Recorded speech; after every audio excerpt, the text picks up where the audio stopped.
અમારા ક્લાસરૂમમાં નિશાળે ઘડિયાળ લગાડવાની હતી, પછી તો દિવાલ ઘડિયાળ લેવા આવતા રહ્યા ને આપણને ઘડિયાળ ગમી ગઈ, પછી તો ઘડિયાળ હાથે લગાડવાની હતી એટલે નિશાળે આવતા રહ્યા ને આપણો ક્લાસરૂમ તમને દેખાડું, વિડીયો જોતા જાવ ખબર પડી જાય.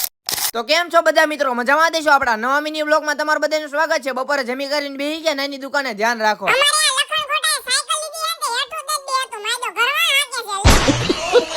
બહાર આવીને જોઈ તા ઘડીક તડકો હોય ને ઘડીક વરસાદ જેવું થઈ જાય, હું સમજવું હવે.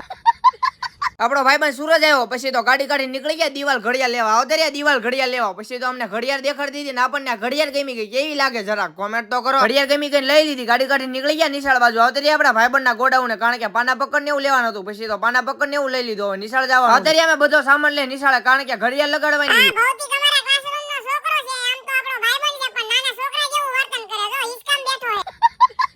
બધા ભાઈબંધ આવતા રહ્યા બધો સામાન લઈને ક્લાસરૂમમાં. અહીંયા ઘડિયાળ લગાડવાની છે, પછી તો ઘડિયાળ મૂકી દીધી. આવી રીતે ઘડિયાળ લગાડવાની, મારે ઘડિયાળ લગાડવી હતી. પછી તો હું ગ્રીલ મશીન લઈ લીધું ને હોલ પાડી દીધું.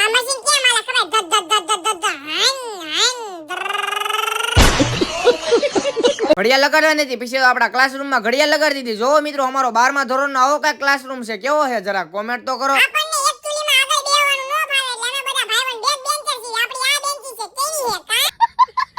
નિશાળે બધું કામ પતી ગયું, પછી તો આપડા ભાઈબંધને તાળું મારી દીધું, ગાડી કાઢી નીકળી ગયા પાછા ઘર બાજુ. રેવીને બેહી ગયા એસપી ની પાકી બુક લખવા, કાલ જોવાના હે, ભી પડી છે, હવે લખવી તો પડશે જ.